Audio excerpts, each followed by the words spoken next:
Imagine a cena. Um trono reluzindo sob o sol ardente. Um rei coberto de ouro, mas vazio de Deus. Sua voz ecoa pelo palácio com arrogância. Devemos ir à guerra? Ele não pergunta se deve obedecer. Pergunta se vai vencer. Ao redor dele, 400 profetas se levantam como um coro ensaiado. Todos gritam a mesma frase: sobe, o Senhor te dará a vitória. Aplausos, palmas, gritos. A sala vibra com uma falsa segurança. Mas no céu, algo completamente diferente acontece. Antes de chegarmos lá, volte no tempo. Israel está dividido. 2 reinos, 2 tronos, 2 agendas. No norte, Acabe, rei de Samaria. No sul, Josafá, rei de Judá. 2 homens, 2 histórias. Mas um convite muda tudo. Vem comigo à guerra contra Ramote e Gileade. Josafá hesita. Ele é piedoso. Ele teme a Deus. E faz uma pergunta simples. Consulta primeiro a palavra do Senhor. Acabe sorri. Como quem diz, sem problema.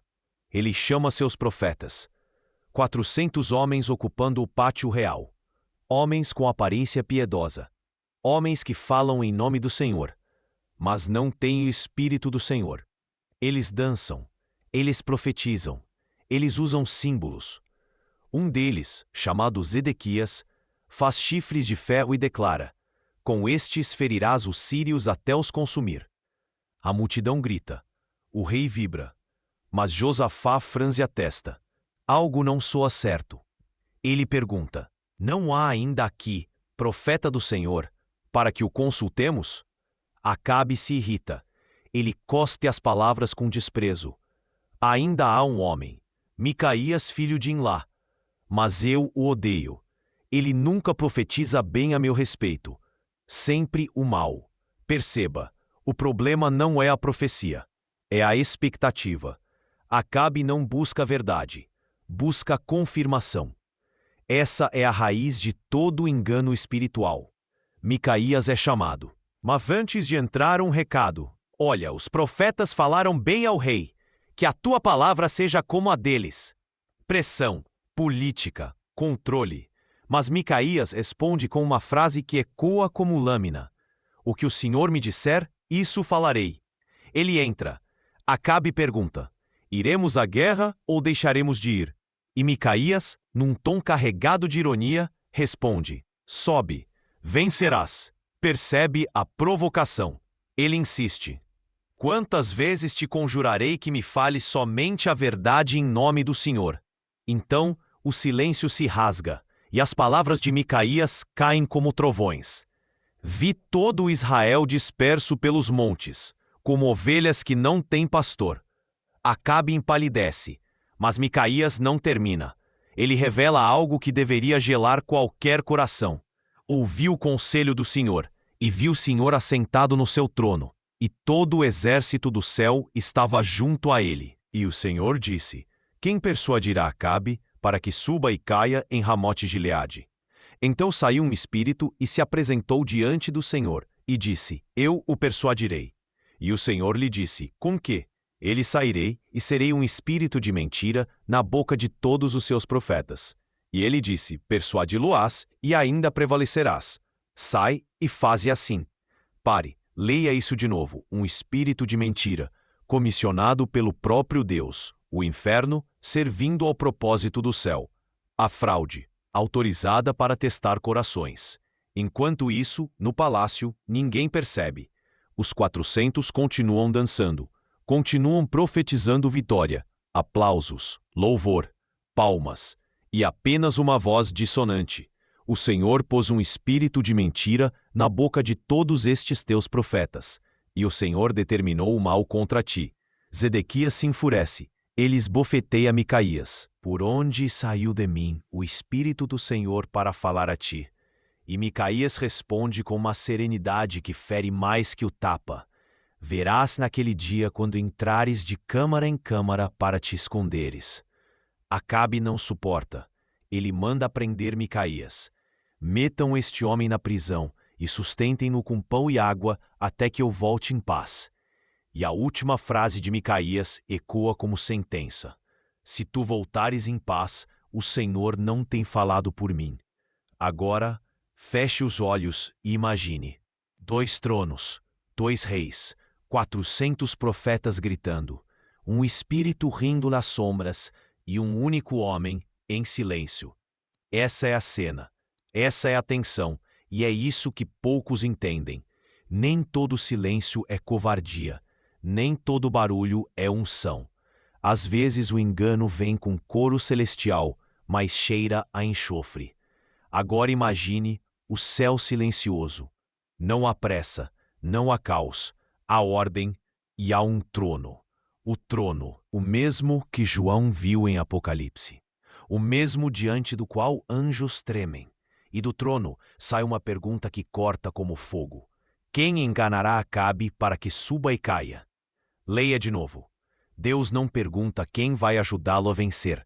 Deus pergunta quem vai ajudá-lo a cair. Isso destrói qualquer teologia rasa sobre um Deus que nunca julga. Porque a Escritura revela algo assustador. Deus pode entregar um homem ao engano, quando esse homem rejeita a verdade. E um espírito se adianta. Não um anjo, um espírito de mentira. Ele se apresenta voluntariamente e diz: eu o enganarei. E o Senhor responde: como? E ele declara a estratégia: serei um espírito de mentira na boca de todos os seus profetas. E Deus diz: vai, faze assim. Agora pare, respire. Se isso não te faz tremer, nada mais fará. Porque aqui está o plot twist. O engano não começou no inferno. Ele foi autorizado no céu. Não porque Deus mente. Não porque ele se alegra com a fraude. Mas porque há momentos em que a justiça divina não é impedir a mentira.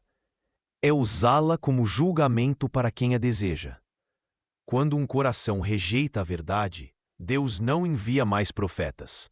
Ele envia testes. E o teste é simples. Você abraçará a mentira que massageia o ego ou suportará a verdade que corta a carne? Acabe já tinha decidido. Ele queria aplausos, não advertência. Ele queria vitória, não arrependimento. Ele queria profetas que confirmassem seus sonhos, não que denunciassem seus pecados. E Deus permitiu que ele tivesse exatamente o que desejava. Com uma diferença: o preço seria a vida. Agora olhe para a cena no palácio. 400 homens, todos falando em nome do Senhor. Todos dizendo: vai, o Senhor é contigo.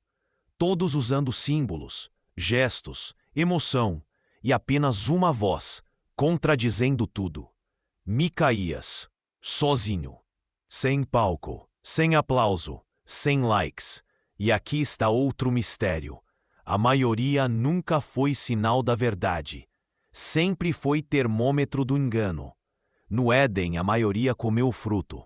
No deserto, a maioria pediu um bezerro. No Calvário, a maioria gritou: crucifica-o. E hoje? Hoje a maioria aplaude palavras bonitas, mesmo quando cheiram a veneno. Agora, volte para 2025. Troque o palácio por templos lotados. Troque os chifres de ferro por microfones banhados em ouro. Troque os profetas de Acabe por influenciadores gospel e me diga: você vê alguma diferença?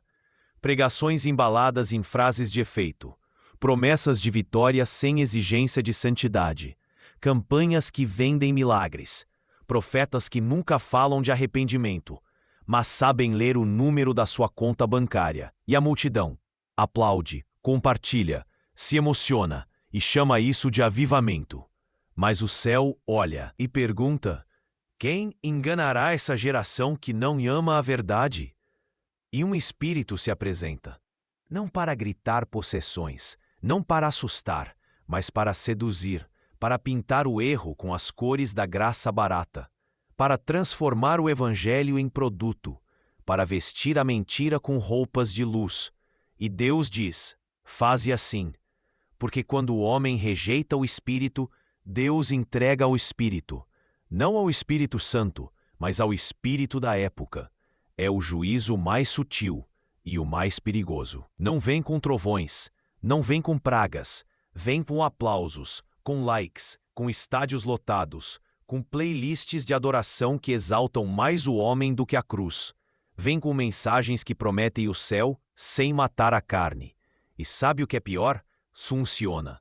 Funciona porque a mentira sempre funciona quando ela diz o que queremos ouvir. E é por isso que Paulo escreveu: porque virá tempo em que não suportarão a sã doutrina, mas tendo coceira nos ouvidos, amontoarão para si doutores conforme as suas próprias concupiscências. 2 Timóteo 4:3. Esse tempo não virá, ele já chegou, ele está aqui. E a prova é simples. Quem hoje tem coragem de ser Micaías? Quem ousa levantar a voz contra 400? Quem ousa pregar arrependimento quando todos querem decretar vitória? Quem ousa perder seguidores, para não perder a santidade? Porque a profecia que vem do inferno não fala em tom grave. Ela não usa voz demoníaca. Ela não espuma pela boca. Ela não arranha paredes. Ela sobe em púlpitos. Ela canta nos palcos. Ela veste terno. Ela sorri para a câmera e diz: vai, Deus é contigo. Você vai vencer. Você vai reinar. Você é cabeça, não cauda. Tudo parece bíblico, mas a raiz fede, porque não aponta para a cruz, aponta para o ego. Agora escute isso. Deus nunca chamou ninguém para ser grande. Ele chamou para ser fiel. E a fidelidade custa caro. Custa prisões, como custou para Micaías. Custa reputação, como custou para Paulo. Custa sangue, como custou para Estevão. Mas hoje ninguém quer pagar preço. Querem promessas sem processo. Glória sem deserto, milagre sem quebrantamento. E Deus entrega. Entrega ao engano. Porque se a verdade não te atrai, a mentira vai te abraçar. Agora eu te pergunto: e se hoje Deus permitir um espírito de mentira? E se Ele deixar esse espírito agir nos púlpitos mais influentes? E se Ele permitir que os holofotes iluminem quem Ele nunca enviou? E se Ele permitir que a igreja siga a multidão até o abismo? Você discerniria ou você aplaudiria? Porque esse é o teste da nossa geração. Não é saber quem prega mais bonito, é saber quem ainda prega a cruz. Quem ainda fala contra o pecado. Quem ainda chora pelo altar. Quem ainda teme a Deus mais do que teme perder seguidores. Então ouça, o céu ainda pergunta: quem enganará aqueles que rejeitam a verdade? E muitos espíritos se oferecem. E Deus permite. Não porque Ele é injusto, mas porque Ele é santo. E quando a verdade é rejeitada, o engano se torna juízo. Essa é a profecia que vem do inferno, não para assustar, mas para seduzir, e aplaudida pela igreja, que perdeu o discernimento. Agora olhe para dentro. Qual voz você tem ouvido? Quem tem moldado suas convicções? Likes ou lágrimas? Fama ou fidelidade? Porque no fim, só duas vozes importam: a do espírito que mente e a do espírito que convence. E uma delas está falando com você agora. Escolha quem você vai seguir. Se essa mensagem abriu seus olhos, comente aqui: eu escolho a verdade. E compartilhe este vídeo com alguém que precisa acordar. Porque o maior engano não é acreditar na mentira, é não querer ouvir a verdade.